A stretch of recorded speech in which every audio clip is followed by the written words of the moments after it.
Cleveland Clinic, Florida provides individualized treatment plans for excellent outcomes of health problems ranging from the most common to the most complex, even in cases considered untreatable by others. Cleveland Clinic, Florida. Every life deserves world-class care. I'm appalled at what you said on that pod thing. It's disgusting. This is the After the Show podcast. It's where we get honest and real with yo ass. So sit back, relax, have a blast, because it's time for the After the Show podcast. Yeah, here we go. Welcome to the KVJ After the Show podcast. Happy Monday. Monday. Yeah, got fired up for another week here and crash into another weekend. So, family festival fun. It'll be here before you know it. No, you're right. It'll be Friday. Hope We'll so. be talking about, what are you doing, Kev, this weekend? Hope so. Ready for another one. You're right. If it doesn't, that means we died. And that ain't cool. Yeah, Megan had sent an email. She said, I was looking at Instagram and I saw the Virginia's Family Kitchen sign from her crawfish festival on Saturday. Had her face on a crawfish as the logo. Any chance I might become merchandise in the future? I would love that on a shirt. I had a lot of people ask about the cups, too, if we're going to be selling cups and all that stuff. We can totally do all of that. We've kind of handed over the merch stuff to the station management, and I don't know. They just don't have any merch. I don't know what to tell you. Yeah, I'm making snack pack stuff pretty darn soon. That's going to be out, but When that's we gonna were be in my own charge little of thing. when we were in charge of our own merch, which we were for a while, we went out to events and had merch. But then now that the station handles it, there's no in-house merch. So I don't know what to tell you. We'll figure it out. Yeah. We'll figure it out. I think they're going to try to get some again for us here soon. I mean, I made those cups. We did that. That's not the station did that. Sure. And we can do it again. We don't need anybody's help. Okay. Well, fuck, Kevin. All right. There The we go. witch has spoken. We just need their blessing because they wanted to take control of it. Oh, boy. All Okay. right. Okay. All right. Pencil that meeting in for... Tell me where I'm lying. You're not lying. I'm not saying you're. No one's. I don't know. Just whatever. People want to buy merch at events. Okay. Yeah. Hopefully we'll have some coming soon. We're definitely trying to work on it. It's been a conversation. It was a conversation meeting last week. Kevin. Hiss. Okay, let me see. Got here are some recommendations for some other Suits movies. He gave a review today, a favorable review. Actually did a comedy that he liked. It was Groundhog Day. Yeah. Yes, we all love that movie. Give it like an do. 80. Yeah, it's not my favorite, but I do like it a lot. Yeah. I like it a lot. I It's do like cute. it. It's a cute movie. Yeah, and every couple of years you can put it back on. Nick said, what about Adventures in Babysitting? I love that movie. See, what I'm trying to do, though, I'm trying to make sure Suits is watching classic movies that I know you and Virginia watch as well, because if you guys have never seen them before, it kind of loses a little bit in the conversation. There's so many of them out there. I don't think you guys are big Adventures in Babysitting fans. No, I don't think Yeah. I've ever seen it. There's a bunch of them that are classics, but you guys have never seen them, so... I think a lot of the movies that I really liked, I think Suits would hate. I don't think he would like Weird Science, which is a movie that I loved and watched a ton when I was in junior high and early high school. That would be under the classic category for sure. And Revenge of the Nerds. That one we should... Oh, do we make him watch that? I don't think he's... No, he hadn't seen that. We should make him watch Revenge of the... That, he's going to come back with, I cannot believe they allowed that scene. I can't believe they allowed that scene. I think he would probably hate it, right? Fuck. I know, it'd be tough because that was maybe one of the most quotable movies I had in high school. Again, I think I watched that in late elementary to junior high, and we loved that movie. Well, being a kid, that would always be one of the movies we would go as a family to go rent from the shitty ass movie store that was selling the movies. Okay. We had that one creepy kind of store where they had the titty section in the back background, room. Yeah. which they had saloon doors that didn't cover dick, and all you could see was, oh my gosh. They literally didn't cover dick. It was a lot of You hairy, could see dick. a lot of Yeah. hairy pussy is what you saw. A lot of hairy HP. Yeah. A lot of HP.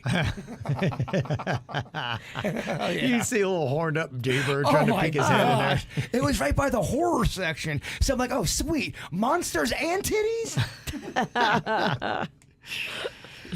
Also, a recommendation for Stand By Me.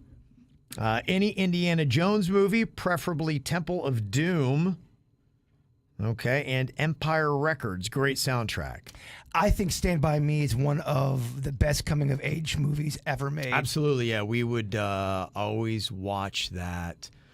And I remember it would kind of depress me a little bit because we would typically watch it about like the last week of summer vacation. And in the movie, the kids are going back to school, and you're just like, gosh, man, it's all over. Oh, and that movie hits hard, man, with the Yeah. feels in it. That movie makes you think a little And bit. it made me dread a little bit because I'm like, damn, that's right. School starts next week. It's kind of a heavy movie. Oh, no doubt it is. Yeah, it is a heavy movie, and it is. You're right. For a coming of age, it was kind of like how you did though, how you hung out with your buddies, especially like in junior high, that age, and Yes. the kind of stuff that you guys would get into, the little misadventures. Yeah, growing up as a kid, junior high was the toughest time for me. I would say from like end of 6th grade going into 9th. 9th grade I was cool, but middle school's tough for a lot of kids. It's an odd change of pace. It is, and your whole everything is changing on the inside of your own body, your hormones. You don't know which way is up or down because your body is doing it to you. I always said one of the most terrible things in my life was still wanting to play with Star Wars figures and then masturbating. You're half kid, half teenage wolf. You know what I mean? You're like a little kid, but you have these urges now. It's a weird place to be. Yeah. Oh, So he ended up fucking his G.I. Joes. no, I did not. I never fucked Dial Tone. For the names. What about Jabba the Hutt? You ever fuck that figurine? That one looks the most fuckable out of all the Star Wars characters. No way. The Wookiee, Chewie. You liked it hairy. HP. HP. Oh, the Wookiee has a very hairy bush. Oh, and massive dick. Let me see. KJ said, yeah, Revenge of the Nerds does not hold up. Okay? Really? I haven't seen it forever. I haven't either, and I loved it so much. Well, y'all old. We're old. It probably holds up for our. Is KJ younger than us? I think she is. Yeah, maybe. So, yeah, and I will say, when I say a movie doesn't hold up, it means that when you watch it, you're like, this is the best movie ever, and then you put it back on, you'd be like, okay, never mind, it wasn't. So, yeah, that's what I'm kind of curious. Sure. Some of the lines that still make me laugh when I think about it. Totally. Oh, not the moos. They're a bunch of pigs. Yeah, he's And picking his he's nose. picking his nose. It's a very funny movie. Magnolia asked me if there was a fraternity called the Moos. And I was It should be. I love it.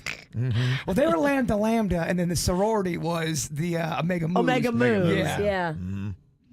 And speaking of Elizabeth Shunick says, I would just like to get Jaybird's opinion on who he thinks was the best 80s girlfriend, Allie from Karate Kid or Boof from Teen Wolf. What a great question. Oh, my gosh, I love it. I'm going to go with definitely Boof. Boof loved him for who he was. Okay. Allie was a fucking flavor of the month kind of girl. And part 2 in Karate Kid, you hear that to be true because she leaves Daniel for some fucking other college guy. She wrecks his car. Yeah. Yeah. Now, Allie with an I was pretentious. Okay. And she liked the new guy because he was the flavor of the fucking month. Yeah. Boof was loyal. You marry Boof. Okay. All right. Bird sees it. There you go. Now, I think Allie I'm more attracted to Allie, Yeah. but I thought Boof was beautiful. Yeah. Danielle, a TVJ or TV show must suggestion. Are you needing suggestions? On Apple TV is a show called Servant. Let me just tell you, this show is wild. It starts with a well-to-do couple needing a nanny for their baby. Well, a baby died a few months ago, and the only thing that will get the wife back to functioning and no longer catatonic is one of those hyper-realistic fake babies. So obviously the nanny sees this and acts totally normal. It's directed by M. Night Shyamalan, I love him. and the twists and turns will keep your head on a swivel. He went all in on the twists and turns. Yeah, he did. It's a 3 seasons long, half-hour episodes. There should be at least one more season on the way.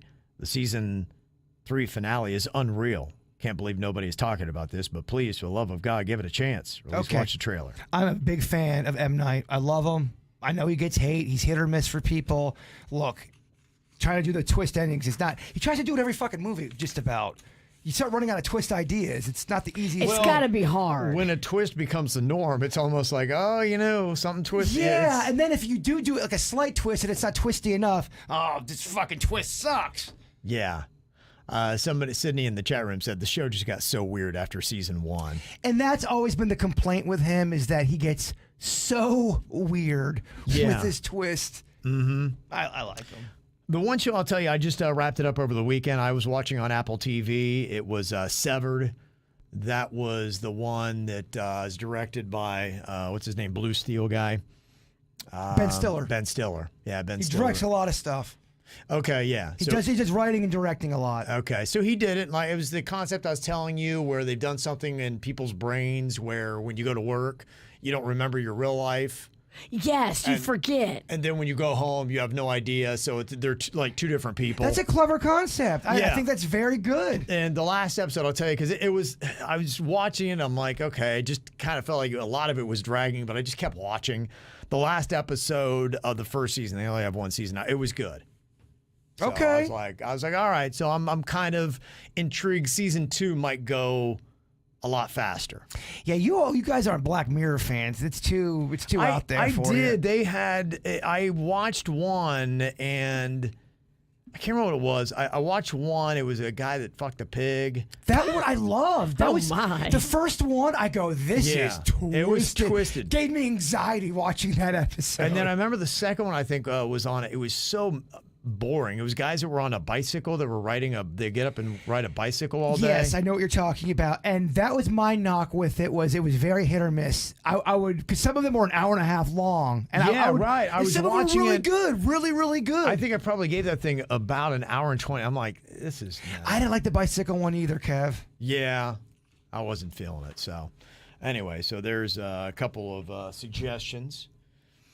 One suggestion that I got to tell you about, and we played the audio from it the other day. Anything that Billy Corbin does is really good. He's a documentary filmmaker that he did The Cocaine Cowboys.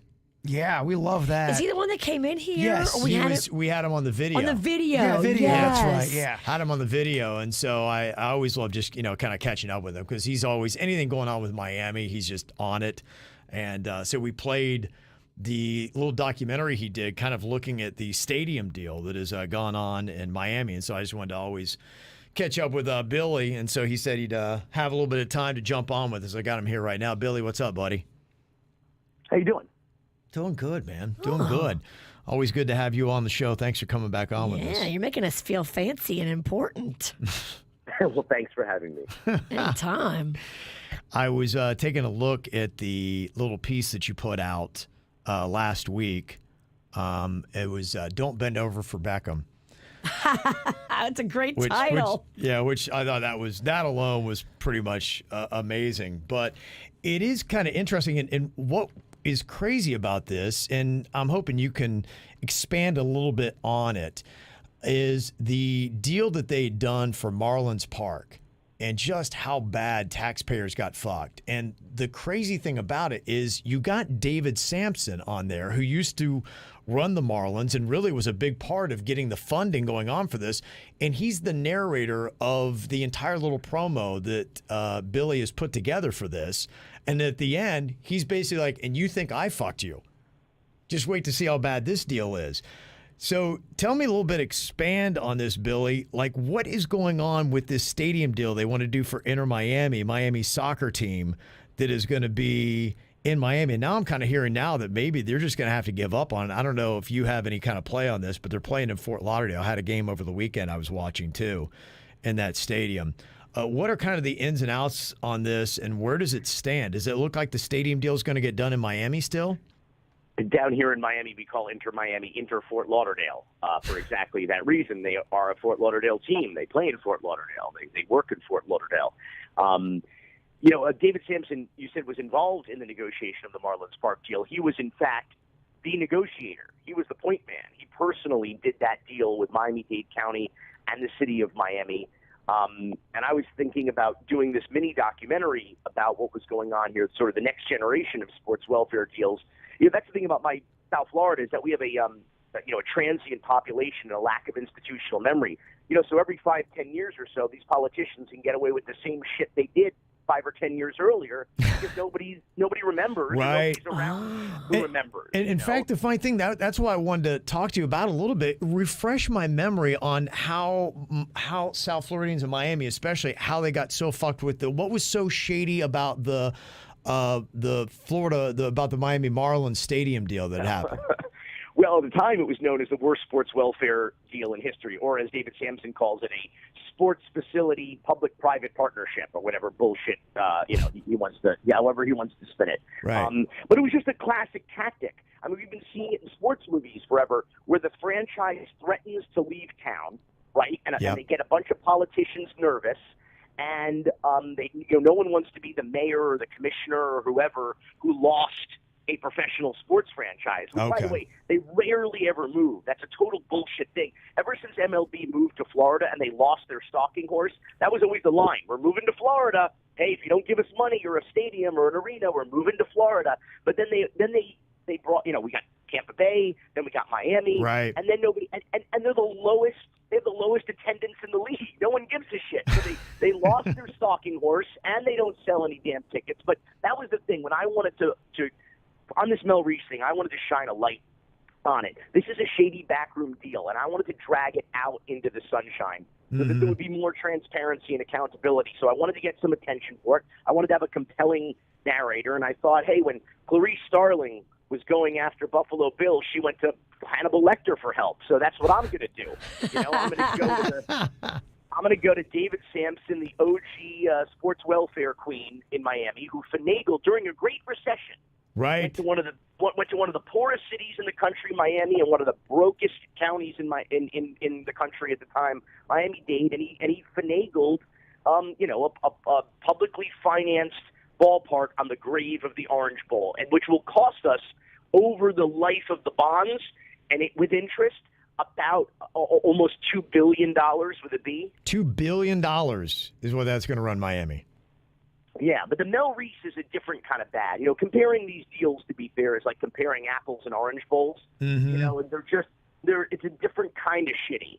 And that shitty is that Marlins Park was a ballpark deal, all right? The team wanted a baseball stadium. That's with the retractable roof. That's what they wanted.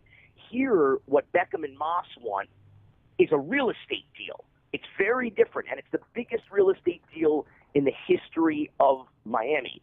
So it's not just about a soccer stadium. The soccer stadium is the shiny object. That's the distraction to get everybody all excited. But really what they're going to do is they're going to pave nearly 131-acre green space, the largest property and the largest designated park owned by the Miami residents and taxpayers. Mm-hmm. And they're going to put an office park and a hotel and retail and all the shit that they do all over Miami, and incidentally, also a soccer stadium is almost like a loss leader. So they're looking for a way just to really kind of get a land grab, which, that's the one thing. I don't know where it is in Miami-Dade, but there's less than 1% vacant land in Palm Beach County. Now everybody is trying to claw it up, and they're getting rid of golf courses and all that stuff and paving it over to try to make more money. Is that kind of what's going on with the Mall Reese deal? Oh, that's exactly what's going on. This is prime real estate. This is right next to the airport. When I say next to the airport, I mean there's a road that you either go left to the airport or right to Mel Reese, and it's right. They're right. You can see them both from there. And that's going to be problematic too, because of course the FAA is going to get involved. They're going to want to throw up big stadium lights. That's going to be a problem with pilots, incoming and outgoing flights. Yeah. Okay, there's all kinds of stuff. Even if they get through this vote, there's all kinds of hoops that they still have to jump through. But I think that's just the most important thing to remember, is that this isn't about soccer. This is about real estate and publicly owned real estate at that is going to be turned over. And it's the classic story. It's privatized profits and socialized losses. You got a billionaire developer who's all fat and happy, and then taxpayers end up holding the bag. And you got David Beckham. Does he even live in Miami or anything, or is he just coming in to make deals and steal money? Well, I think he has a place here, but I kind of, in a weird way, I feel bad for Beckham. When he first came to town, I believe he kind of had good intentions. He's like, he just wanted to bring the beautiful game to the Magic City, and bring soccer, Yeah, right. But here's the thing. All the first properties, the initial properties that he was looking at, whether they were public or private, they had just enough land for him to build a soccer park and to build some parking lots for it. And in fact, they own an entire piece of property, 2 big parcels, in fact, in Overtown by the Miami River, where they could do just that. And then Jorge Mas got involved. So then you have sort of like Miami oligarch, an OG, like an original oligarch who's, second generation kind of Miami power player. And Jorge Mas is right now, I think I saw Jorge Mas is the one that is giving the Miami Hurricanes all the money to refund the football team so that the Canes are good again. I'm sure he's giving some money, but still one person is giving all the money, because that is quite a major duty overhaul that's happening miraculously and incredibly and wonderfully in Miami. So there's a lot of people involved, very generous people involved in that process. But Jorge Mas has been a major figure, like I said, for 2 generations in this community, and so. But he comes in, classic oligarch move, and tells Beckham, no, dude, we don't want a soccer stadium. We want, minimum 70 acres, and as much as 130 acres, and we don't want private property either. We want to go. So when you and I would want an office or a house or whatever, what would we do? We'd call a realtor. We'd go online. We'd drive around, look for rent signs or for lease signs. What oligarchs do is they call the mayor, and the mayor goes right to work for them and as their private realtor, for profit, no less. And so the mayor I know was personally making calls and looking for property for these guys. Well, and I think with you talking about this documentary and talking about this, I think for a lot of people breaking it down to the common man, it's not just that Miami's losing a lot of money on stadium deals, but it shows you all the shady land stuff that is happening right now, trying to grab what is left of property in South Florida and how politics are tied into it. And you have people with big purse strings and some influence that are coming in, and ultimately we're all going to get fucked either in taxes or we're not going to have any land left, and then we're going to be paying crazy amounts for any kind of rents that we ever do for anything.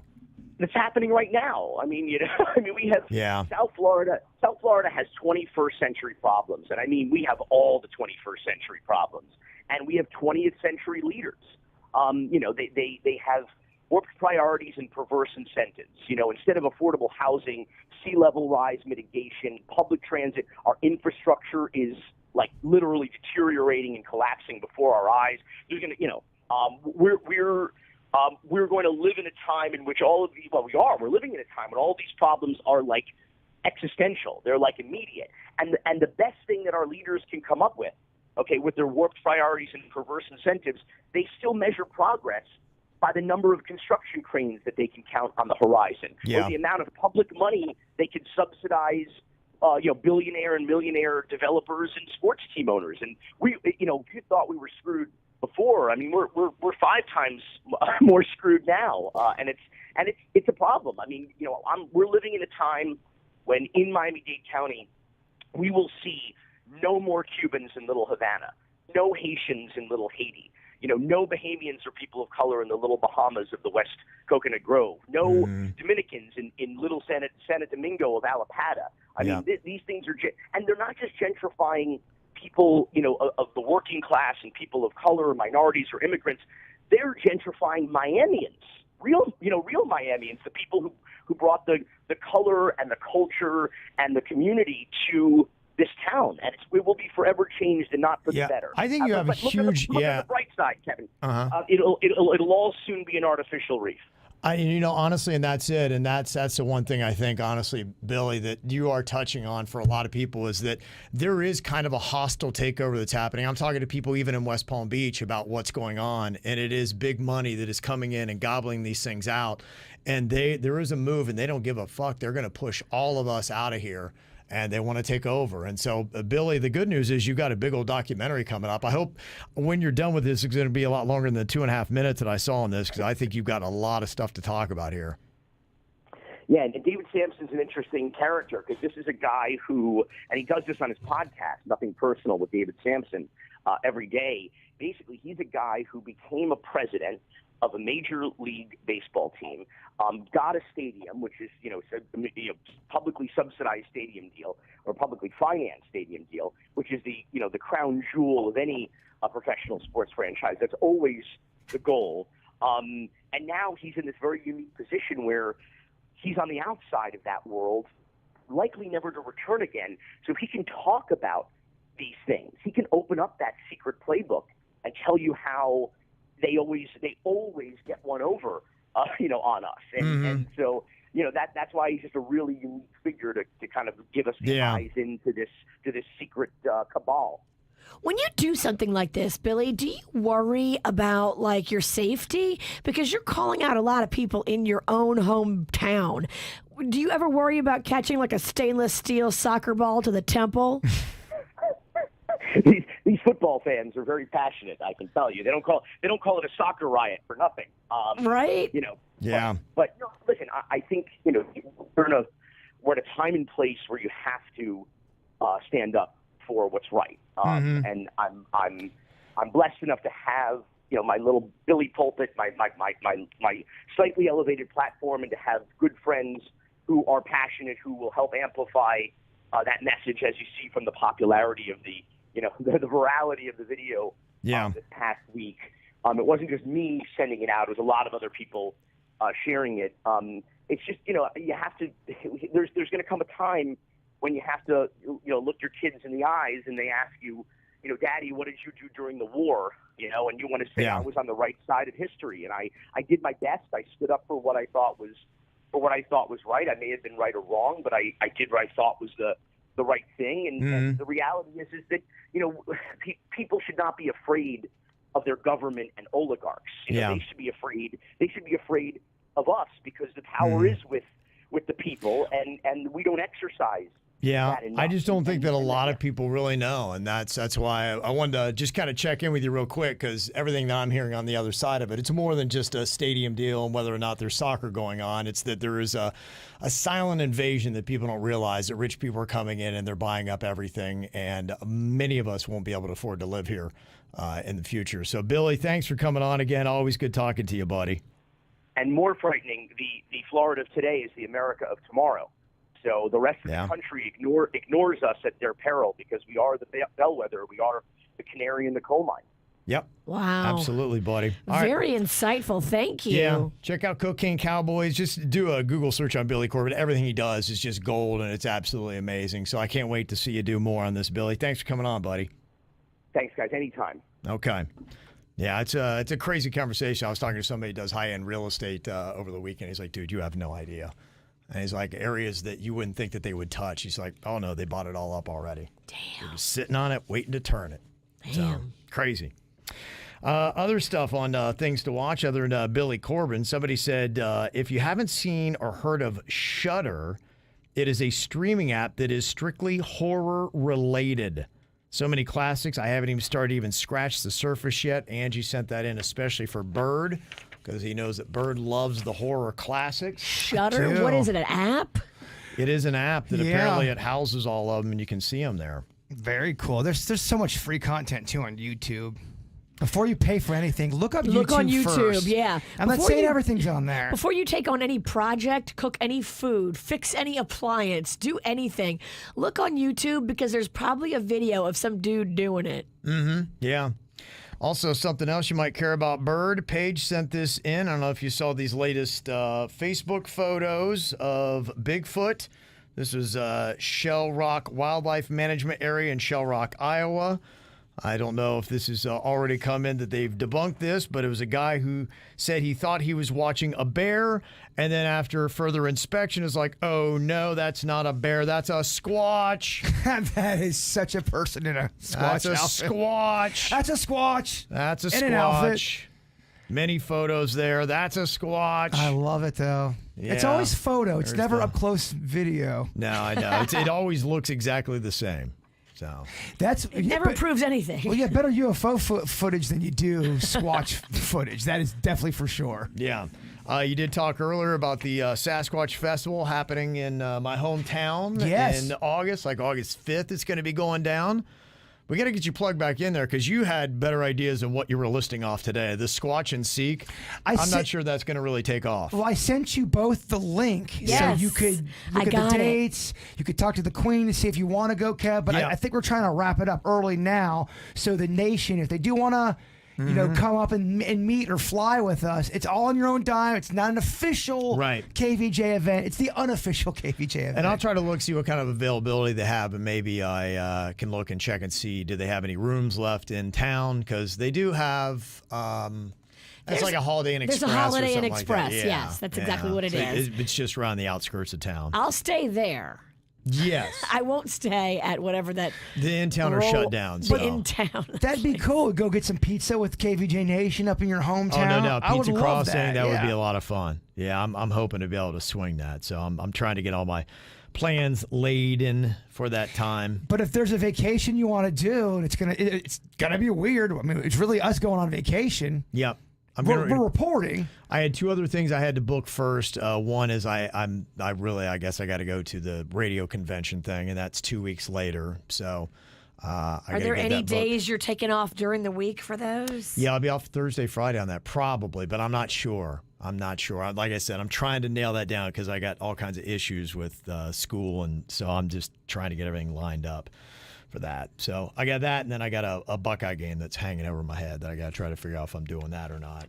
Well, as soon as you have hard and fast dates, let us know. Yeah, I'm trying. I was pushing hard to get the radio thing booked this weekend, so hopefully in the next week I can do that. What do you think that plane ticket's going to cost? It can't be too much, right? Well, that's just it. Like with the cost of everything going up, that's why I got to, before I commit to everything, I got to do one at a time. This bitch knows how to find deals. Let me just tell you, I bought my Jazz Fest airfare this morning.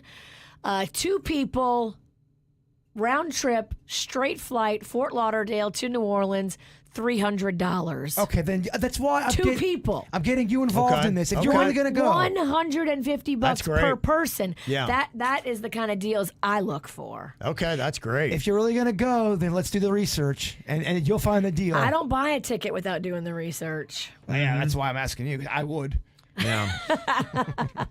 I always like to go for the cheapest price, and if I don't have the cheapest price, then I use my miles because I have Sky Miles from Delta. If I can't find it cheap, I at least don't pay cash. I use miles. As long as it's no Richie Valens La Bamba airplane, I'm all good, dog. No, I also am not going to put you on a commuter. I use an old plane. reference because I feel like new references is disrespectful. And Katarina said, did Kevin ever find out how Don Conley died? When it happened, it wasn't talked about in Logan. Has the truth come out yet? Can you die from anger? Or rage? Yeah, I don't know.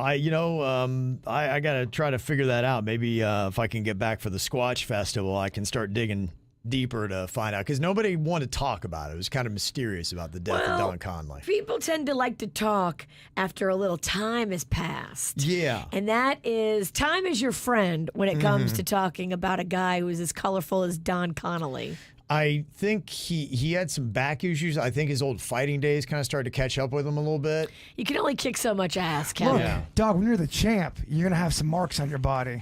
He took a lot of shots. I mean, I can't tell you how many times I saw him get hit with a tire iron. So I don't know if you've ever seen what a tire iron is, but those things will... It weighs on you. Those things will leave a mark. We couldn't take one hit from a tire iron. I'd be out. After a while, tire irons will weigh on a man. They do. They break you down a little bit. So that might have been part of Don's issue, but we'll go up there. There's definitely a lot of things. In fact, if I could ever get Billy Corbin interested, boy, a documentary on Logan. Hell, I might do a little mini documentary while I'm up there. You could be like Logan's Billy Corbin. I would. Why don't you start asking questions? Why did Don die? The death of Don Conley. I get questions just for Logan. Why with the museum with the sharpeners in it? Pencil Sharpener Museum, yeah. That's really not really. I think it's just a shed. It's a shed. With, it's a shed. It's a like tough built shed. Yeah. But I think Logan is kind of an offshoot character of the show. I know it's a town, but I really feel like KVJ Nation's very interested on where you grew up in. I think this is the right move to go up there. There's just so much. Yeah, it's the right move for the show. Yeah, from all the fighting factions up there, the devil worshippers, and all those kind of things. Just a lot of stuff. There's a lot of murder in them hills too. It's the kind of place that looks like murder. You're just speaking my game. Yeah. He loves murder. You know that. Bigfoot, pizza, murder. Logan's got it all. Oh, and the Washboard Museum. So they have the only still functional washboard factory in America. You saw me playing the washboard, right? On the stage at Crawfish Fest. I am good on the washboard. That came from Logan. Yeah. Yeah, that was made. You look at that, I'll say Logan, Ohio. On it. Damn. Yeah, so if you want to play the washboard, you got to get him out of Logan. Look, I like the sound of a washboard. One of my favorite songs from Emmett Otter Jug Band's Christmas got a washboard in it. Oh, yeah, that's right. Yeah. That's right. Would have been from Logan. And I like this. Wash tub. Yeah, wash. That's Yeah, tub. they're a wash tub. That's different than a washboard. Washboard, you wear it on your chest and you play it with spoons. Wash tub, you put a hole in it to make a base. Right. No, I know the difference between both. Though the song I like's got a washboard in it from Emmett Otter. It's got yeah, yes, Yeah. He is playing on his yeah. chest. Thank you though for trying to tell me about instruments. Mansplaining washboards. I mean, what the fuck? Yeah. I thought you were talking about ain't no hole in the wash tub. No, that's a fucking washboard. What's that song? How much alike we are. You know perhaps we we're long lost brothers. Yeah, and you messed up the words. Yeah, that's, you know what? Fuck, I'll just go fuck myself. Damn. Trying to help you. You did not. You trying to help me. Lori, she said, thank you very much for the birthday shout out from my daughter Grace. She nearly spit out her drink when she heard it. Second, we both agreed when it comes to the Fat Kevin cookie that she had made that it needs to be loaded with more treats. And since we just need an excuse to bake yummy things, we're going to make a totally tripped out Fat Kevin cookie and send you the pics. I can hear that beat at a restaurant. I'll take a dozen of Fat Kevin's. Yeah, I take a love dozen that Fat name. Kevin's. Yeah, that actually could be something. That'd be great if you make the ultimate cookie. We get that somewhere. Speaking of delicious stuff, I heard a lot of compliments about. Was there some kind of special sauce at Cajun Fest? Like one specifically, a Cajun type sauce.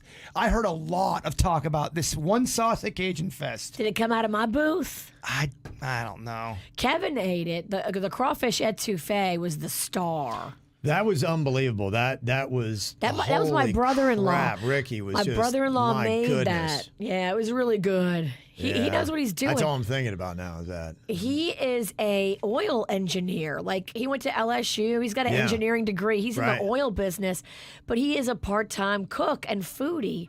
And Ricky makes mean food. Yeah, it's great.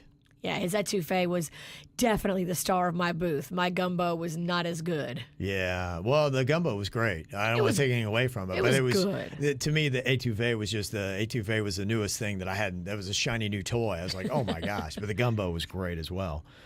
Let me see. So yeah, they're going to be doing that, and so we'll see. Thank you very much, Lori. Send us those photos when you get the Fat Kevin cookie. All done in and ready to go. So there you go. Thanks again to everybody that came out on Saturday.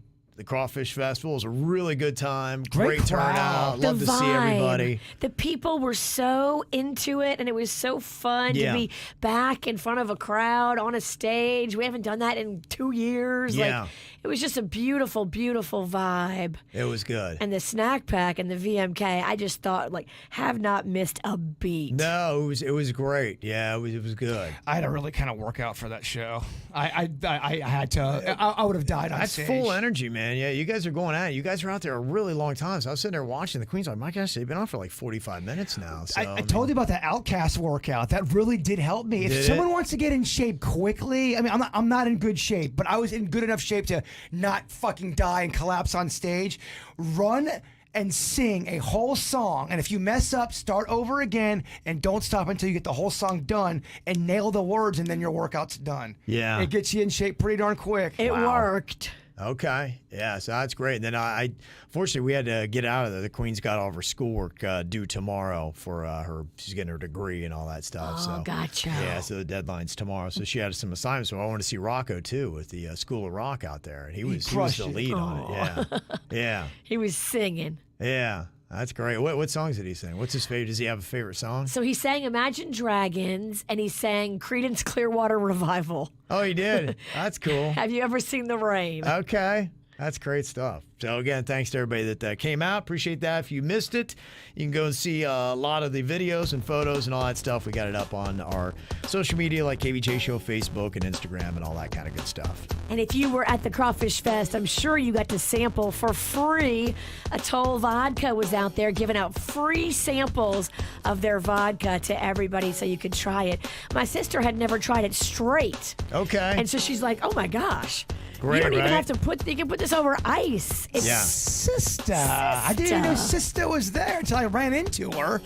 Yeah. They're like, Virginia's sister's here. I'm like, oh, hey. Oh, yeah. She was cooking with Yeah. her husband. They were cooking They their were. butts off. I forget Yeah. who it was. We had some KVJ Nationers that saw me see Virginia's sister. They go, Bird, look, there's Sister. There's Sister. And their husband's right there. Like, shut the fuck up. If you want to grab some Atoll Vodka, go to mashandgrape.com. Cleveland Clinic, Florida provides individualized treatment plans for excellent outcomes of health problems ranging from the most common to the most complex, even in cases considered untreatable by others. Cleveland Clinic, Florida. Every life deserves world-class care.